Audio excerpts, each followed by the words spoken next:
Bapak Ibu Saudari yang terkasih dalam Tuhan Yesus Kristus, saatnya kita akan membaca dan merenungkan firman Tuhan.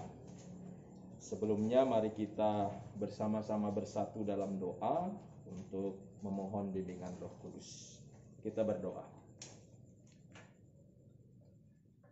Ya Yesus Tuhan kami, Engkau sudah bangkit bagi kami semua. Engkau sudah mengalahkan maut dan menyatakan kuasa-Mu bagi kami. Kami merasakan kuasa-Mu dan kasih-Mu dalam hidup kami hari demi hari, dan kami ingin bersyukur atas semua yang Tuhan sudah berikan bagi kami. Berkati kami semua di dalam persekutuan ibadah ini, melalui firman-Mu yang akan kami baca dan renungkan, agar kami juga semakin dikuatkan oleh Tuhan untuk bisa menjalani hidup kami seturut dengan kehendak Tuhan. Berfirmanlah Tuhan, kami siap mendengarkannya. Amin. Saya undang umat berdiri. Mari bersama-sama kita kembali membuka Alkitab kita dari surat Roma pasal yang kelima, ayat 6 sampai ayat yang ke-11. Firman Tuhan di dalam surat Roma pasal 5 ayat 6 sampai 11 menyatakan, karena waktu kita masih lemah, Kristus telah mati untuk kita orang-orang durhaka pada waktu yang ditentukan oleh Allah. Sebab tidak mudah seorang mau mati untuk orang yang benar, tetapi mungkin untuk orang yang baik ada orang yang berani mati.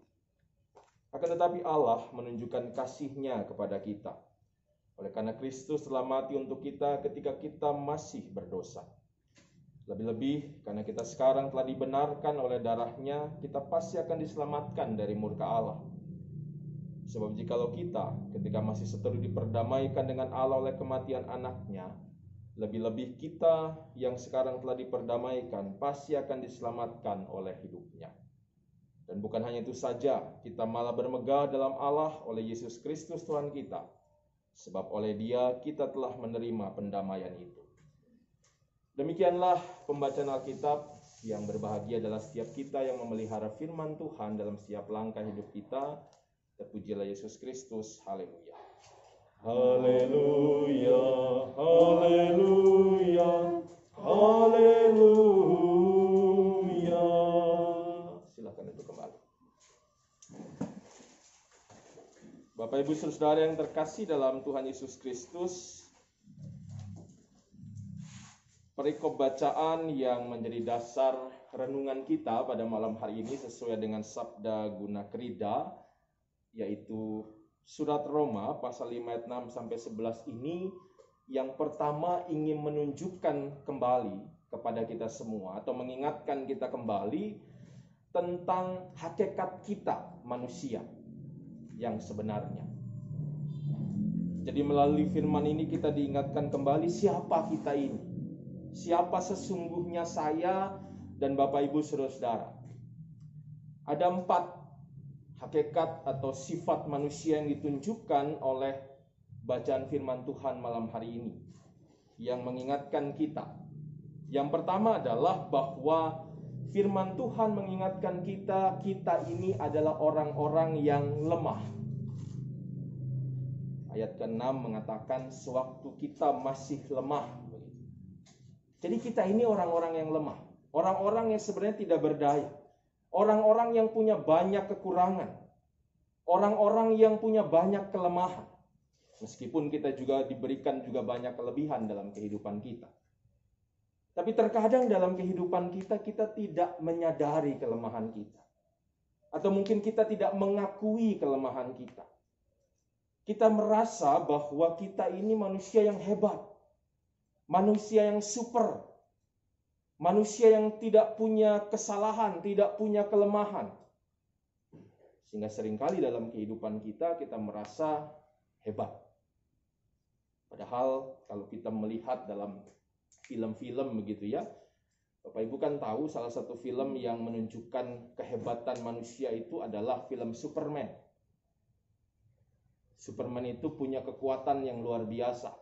Semua fisiknya punya kekuatan, sampai matanya pun juga bisa punya kekuatan. Tapi toh ternyata seorang Superman juga punya kelemahan. Dia lemah kalau berhadapan dengan yang namanya batu kryptonite. Jadi hal ini mengingatkan kita juga bahwa dalam hidup kita ini lemah, Bapak Ibu Saudara. Kita ini punya banyak keterbatasan. Kita ini bukan super.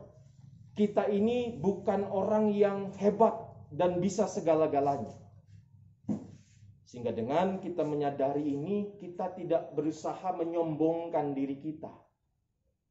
Karena kalau kita tidak menyadari kelemahan kita, kita hanya merasa kita hebat, kita kuat, kita cenderung menjadi orang-orang yang sombong. Orang-orang yang merasa kita bisa segalanya, bahkan merasa bahwa kita nggak butuh Tuhan dalam hidup ini. Tapi saat kita kemudian diingatkan bahwa kita ini lemah, artinya kita butuh sosok Tuhan dalam hidup kita. Kita butuh Tuhan untuk menguatkan kita. Kan dalam hidup sehari-hari pun Tuhan selalu katakan, Tuhan juga menciptakan penolong buat kita yang menunjukkan juga kelemahan dan keterbatasan kita. Yang kedua, sifat yang juga diingatkan lewat bacaan firman Tuhan, masih juga di ayat yang ke-6, dikatakan kita ini juga orang-orang durhaka. Apa artinya durhaka ya? Orang durhaka itu kan orang yang nggak tahu diri, gitu ya. Orang yang tidak tahu terima kasih, begitu. Orang-orang yang sering mengkhianati orang yang atau pihak yang membantunya. Itulah juga yang dikatakan oleh firman Tuhan tentang manusia. Manusia itu seringkali menjadi orang-orang yang durhaka. Terkhusus durhaka kepada Tuhan. Ini kan juga gambaran yang diceritakan oleh banyak sekali ayat-ayat Alkitab. Bahwa saat kita menjalani kehidupan, saat kita menjalani anugerah Tuhan, saat kita merasakan kasih Tuhan, seringkali kita malah menjadi orang-orang yang melupakan Tuhan dalam hidup ini. Kita lupa bahwa kita bisa hidup, kita bisa menjalani segala aktivitas kita itu karena Tuhan. Sehingga kita malah menjadi orang-orang yang bahkan bukan hanya melupakan, tapi juga melawan Tuhan. Kalau ada cerita Indonesia, legenda itu maling kundang begitu ya. Ada anak yang durhaka. Anak yang durhaka itu dihukum. Jadi batu kalau ceritanya begitu. Artinya kalau kita juga selalu durhaka kepada Tuhan yang sudah mengasihi kita, sudah memberkati kita sepanjang hari-hari kehidupan kita, ya jangan salahkan Tuhan kalau juga Tuhan bisa menghukum kita. Begitu. Jangan dipikir Tuhan gak bisa menghukum kita. Jangan dipikir bahwa kasih Tuhan itu ditunjukkan hanya dengan hal-hal yang baik, hal-hal yang manis saja. Tuhan juga menyatakan kasihnya dengan memberikan hukuman sebagai sebuah peringatan Tuhan. Untuk mengajak kita dan mengingatkan kita kembali kepadanya. Jadi sudah dua sifat kita yang buruk yang disampaikan oleh firman Tuhan. Lemah dan durhaka. Yang ketiga, berdasarkan ayat yang ke-7, Bapak Ibu kita lihat. Ayat 7 ini mengatakan, sebab tidak mudah seorang mau mati untuk orang yang benar, tetapi mungkin untuk orang yang baik ada orang yang berani mati. Saat saya kemudian merenungkan apa sih yang cocok kemudian dibahasakan dengan sifat kita, begitu ya. Saya jadi ingat dengan apa yang mungkin beberapa kali sudah saya sampaikan kepada Bapak Ibu, bahwa prinsip kehidupan kita yang seharusnya adalah menyenangkan Tuhan, bukan menyenangkan manusia. Tapi yang sering terjadi adalah kita lebih senang menyenangkan manusia daripada menyenangkan Tuhan. Nah, itu gambaran yang menurut saya digambarkan dari ayat ini. Kita lebih senang itu berkorban buat orang yang baik, bukan orang yang benar. Karena kalau benar dan baik kan kadang-kadang kita bedakan begitu ya. Benar itu kan bicara tentang bagaimana semua hal itu berdasarkan kehendak Tuhan. Tapi kalau baik belum tentu. Jadi dengan ayat ini mau mengatakan bahwa kita juga seringkali seperti itu dalam hidup ini. Kita lebih senang menyenangkan manusia daripada menyenangkan Tuhan dalam hidup ini. Kita lebih senang kemudian, salah satu contohnya misalnya mengorbankan Tuhan daripada mengorbankan relasi kita dengan manusia. Contoh sederhana, kalau misalnya di rumah kita ada tamu, sedangkan kita tahu itu jam ibadah, menurut Bapak Ibu Saudara mana yang harus dipilih? Kadang-kadang kan banyak orang memilih, waduh ada tamu nggak enak, begitu kan? Padahal kan kita bisa ngomong juga sama tamunya, saya ini mau ibadah, mohon maaf, begitu kan? Bisa toh? Tapi karena kita merasa nggak enak, lebih nggak enak sama manusia daripada Tuhan, kita memilih, aduh ini ada tamu nggak enak lah. Begitu. Itu contoh-contoh sederhana saja. Nah, dengan kemudian ayat ini juga sebenarnya mau mengatakan juga satu hal yang lain adalah bahwa seringkali dalam kehidupan kita ini kita menjadi orang-orang yang tidak tulus. Begitu. Kita berbuat baik sama orang yang baik sama kita. Artinya bahwa yang kita lakukan itu sebenarnya karena orang sudah berbuat baik sama kita. Jadi ada balas membalas. Karena kita juga seringkali dalam kehidupan kita kalau berbuat sesuatu kan menuntut balasan.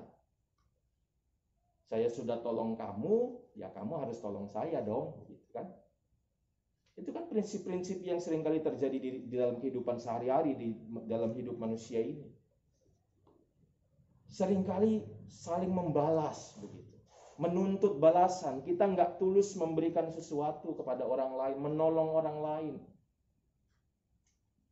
Jadi kita diingatkan hal yang ketiga ini, bahwa kembali dalam kehidupan kita harus ingat yang seharusnya kita lakukan adalah menyenangkan Tuhan, bukan menyenangkan manusia, dan hiduplah dalam ketulusan, bukan menuntut balasan atas apa yang kita perbuat. Nah, hal yang keempat, Bapak Ibu.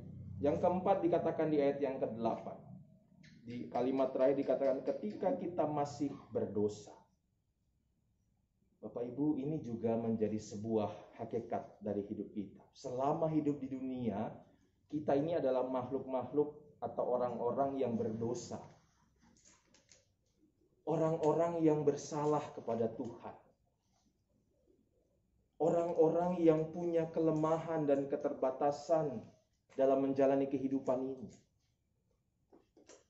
Dan semua hal-hal yang tadi disebutkan, paling tidak 4 hal yang tadi saya sebutkan sebagai hal-hal yang menunjukkan hakikat kita, itu menunjukkan bahwa memang kita ini punya sifat-sifat yang buruk dalam kehidupan kita.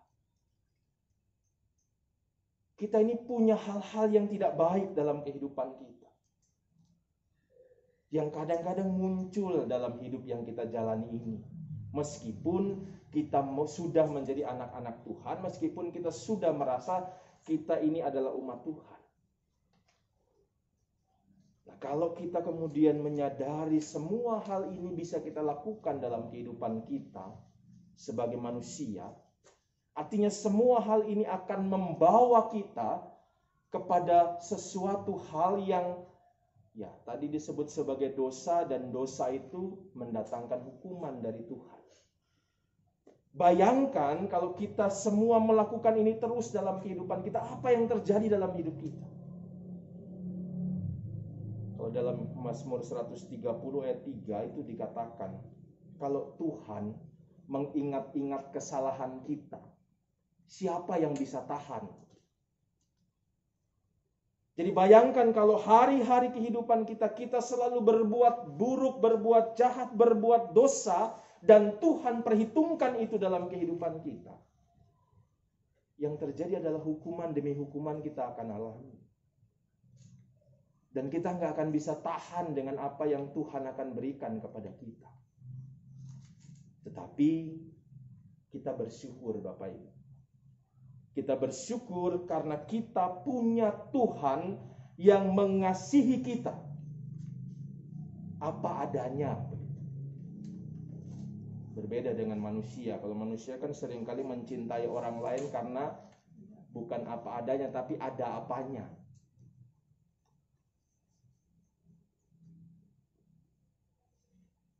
Jadi Tuhan mengasihi kita.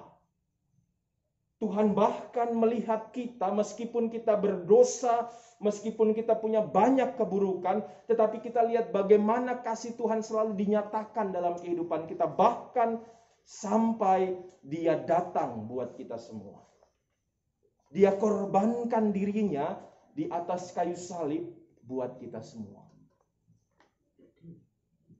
Itu bukti bahwa kita punya Tuhan yang begitu baik, begitu mengasihi kita.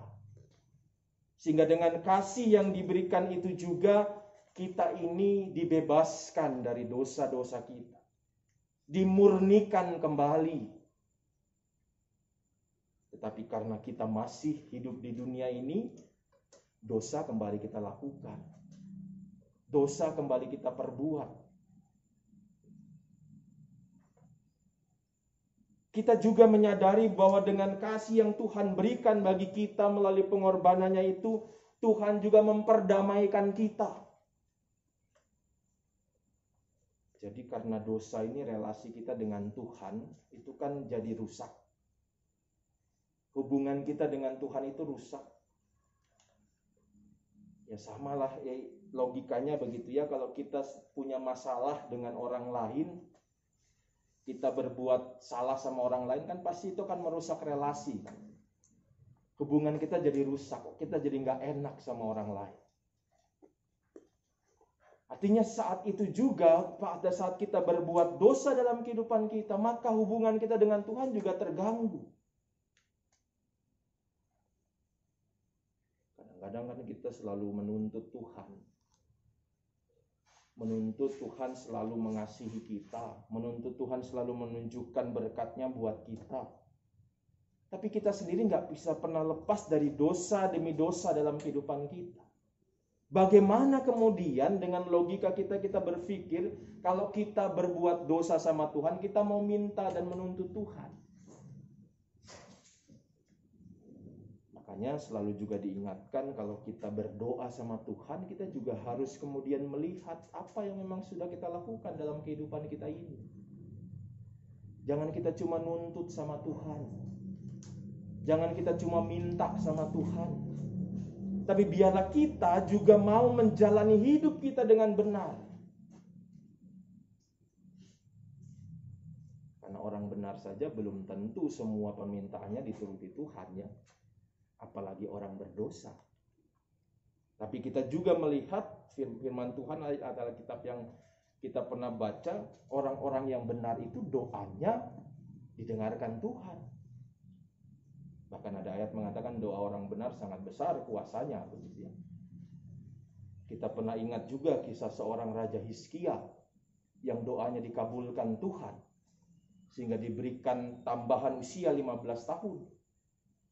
Karena dia benar, karena dia berbuat sesuai dengan kehendak Tuhan, hidupnya juga benar. Jadi artinya kalau kemudian kita mau bahwa dalam hidup kita terus merasakan bahwa Tuhan mendengarkan doa kita, Tuhan juga mungkin mengabulkan doa kita, ya kita juga harus berusaha untuk hidup benar. Hidup terus berdamai dengan Tuhan. Jadi karena kasih Tuhan itulah kita diperdamaikan, sehingga relasi kita dengan Tuhan yang tadinya sudah rusak karena dosa-dosa kita diperdamaikan kembali. Artinya hubungan kita yang dulu sudah jauh begitu ya, didekatkan lagi. Dan ini juga menunjukkan kepada kita semua, kalau sudah kita mengalami itu berarti juga bahwa hidup kita juga ada dalam berkat Tuhan lagi. Karena kalau relasi kita dengan Tuhan rusak, Tuhan menjauh dari kita, ya sama saja kan berkat Tuhan juga jauh dari kita kan. Tapi saat Tuhan memperdamaikan kita kembali, kita mendapatkan kembali berkat Tuhan. Nah, kasih Tuhan juga yang ketiga mengubahkan hidup kita. Tadi saya sudah singgung bahwa dengan kasih Tuhan yang Tuhan nyatakan lewat pengorbanannya, maka kita diubahkan menjadi pribadi-pribadi yang lebih baik dalam Tuhan. Dosa-dosa yang sudah kita buat sepanjang hidup kita diampuni Tuhan. Kita diperbaharui Tuhan. Jadi bayangkan luar biasanya kasih Tuhan buat kita, buat saya, buat Bapak Ibu saudara. Bayangkan kalau Tuhan sudah nggak mau peduli dengan kita. Bayangkan kalau Tuhan sudah nggak mau lagi berurusan dengan kita. Membiarkan kita begitu saja. Apa yang akan terjadi dalam hidup kita? Saya rasa selesai juga lah hidup kita. Kalau Tuhan sudah nggak mau lagi peduli dengan kita. Tapi kita bersyukur kembali, kita diingatkan. Ada sukacita yang begitu besar karena kita punya Tuhan yang tetap terus mengasihi kita, mau memberikan kesempatan kepada kita untuk berubah, terus menyatakan kasih-Nya buat kita semua. Nah, kalau malam hari ini Bapak Ibu Saudara kita diingatkan betapa besarnya kasih Tuhan yang sudah memberikan berkat-berkat, berikan kedamaian buat kehidupan kita. Kita harus renungkan dalam hidup kita. Jangan sampai kemudian kita menyia-nyiakan berkat itu. Jangan sampai kita menyia-nyiakan kasih yang Tuhan sudah berikan buat kita. Tapi biarlah di dalam rasa syukur kita, dalam rasa terima kasih kita kepada Tuhan, mari kita juga selalu hidup sesuai dengan apa yang Tuhan mau. Jangan lagi terus-menerus kita mengikuti kemauan diri kita. Mengikuti hawa nafsu kita yang seringkali membawa kita kepada dosa dan hukuman dari Tuhan. Tapi biarlah kita mensyukuri anugerah yang Tuhan berikan dalam hidup kita ini dengan selalu menjalani hidup kita sesuai dengan kehendak Tuhan. Itulah cara kita berterima kasih dan bersyukur pada Tuhan. Bukan hanya lewat doa-doa saja. Bukan hanya lewat nyanyian saja. Bukan hanya lewat kata-kata saja kita bersyukur. Tapi lewat perbuatan kita bersyukur kepada Tuhan. Jadi mari Bapak Ibu, kita renungkan firman Tuhan ini. Firman Tuhan yang sudah memberkati kita dan mengingatkan kita betapa besarnya kasih Tuhan buat kita. Dan mengingatkan kita juga, jangan sia-siakan kasih Tuhan buat kita ini. Amin.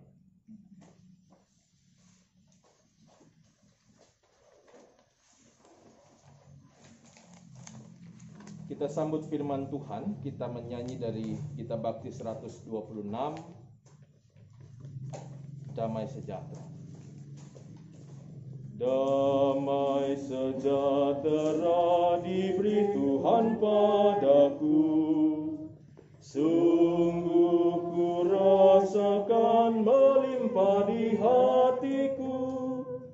Kepada sesama harus ku beri, biar semua orang rasakan damainya. Damai sejahtera diberi Tuhan padaku, sungguh ku rasakan melimpah di hatiku.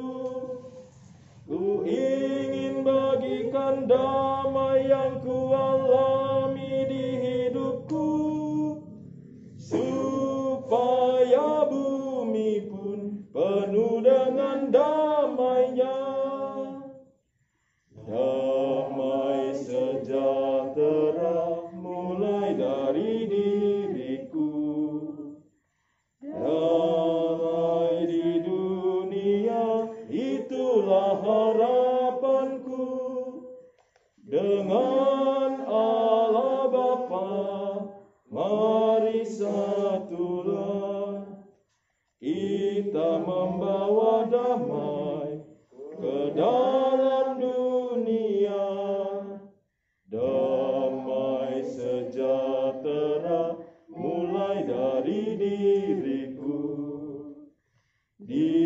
tiap langkahku, ikrarku tetap teguh.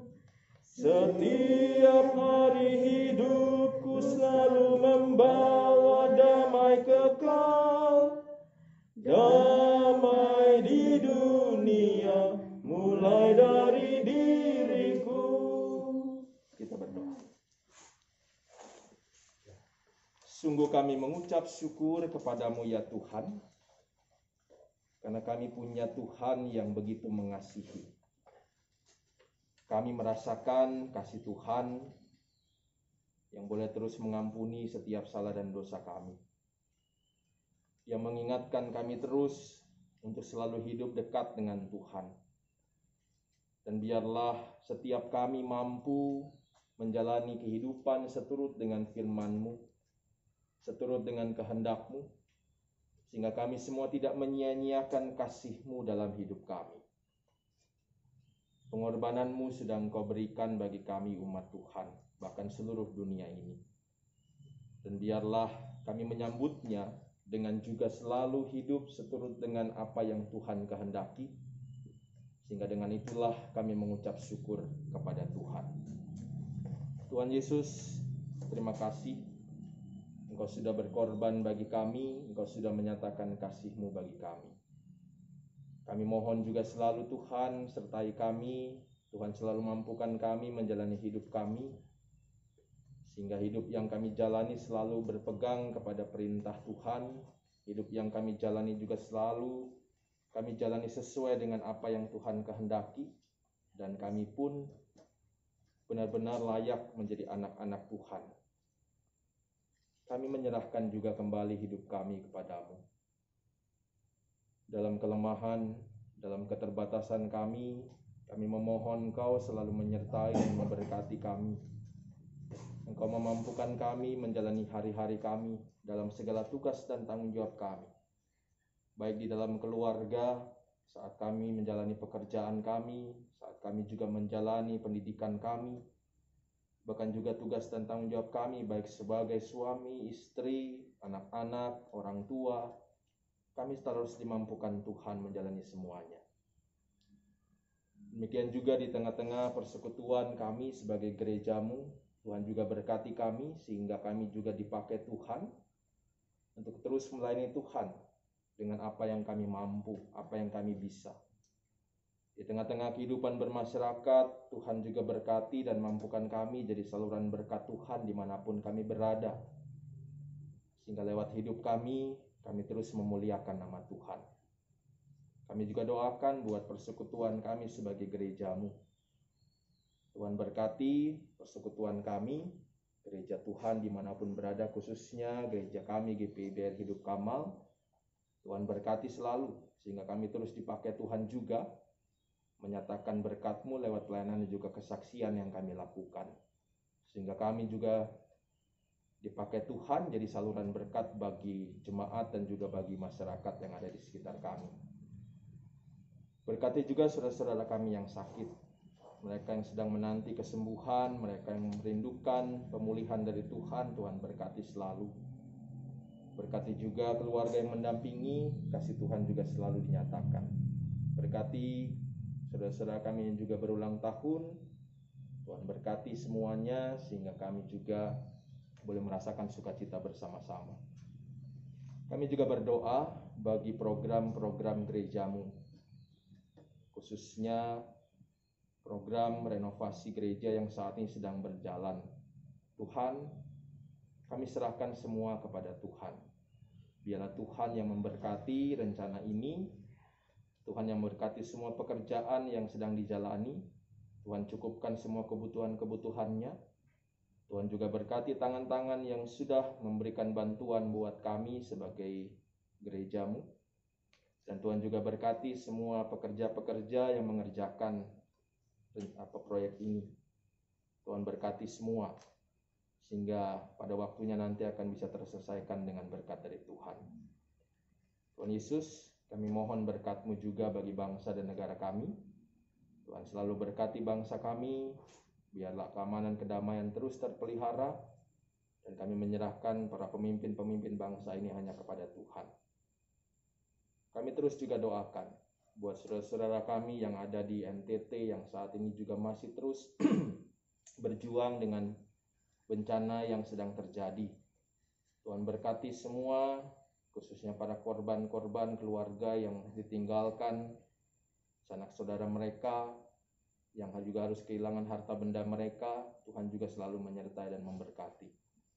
Dan biarlah sebagai anak-anak Tuhan yang diberkati, kami juga boleh menjadi saluran berkat Tuhan untuk juga bisa menopang dan mendukung mereka. Ya Tuhan Yesus, kami menyerahkan semua doa kami kepadamu. Doa yang juga dinaikkan anak-anak Tuhan dalam keberadaan hidup mereka masing-masing. Dan biarlah Tuhan mendengarkan semuanya dan menjawabnya seturut dengan kehendak Tuhan saja. Kami berserah diri Tuhan, menyerahkan doa permohonan ini hanya dalam tangan kasih Tuhan Yesus Kristus, Tuhan dan Juru Selamat yang telah mengajar kami berdoa. Bapa kami yang di surga, dikuduskanlah namamu. Datanglah kerajaan-Mu, jadilah kehendak-Mu di bumi seperti di surga. Berikanlah kami pada hari ini makanan kami yang cukup. Ampuni kami akan kesalahan kami, seperti kami sudah mengampuni yang bersalah pada kami. Dan jangan kami dalam pencobaan, tapi lepaskan kami daripada yang jahat. Karena Engkaulah yang mempunyai kerajaan dan kuasa dan kemuliaan sampai selama-lamanya. Amin. Saya serahkan kembali pada liturgi.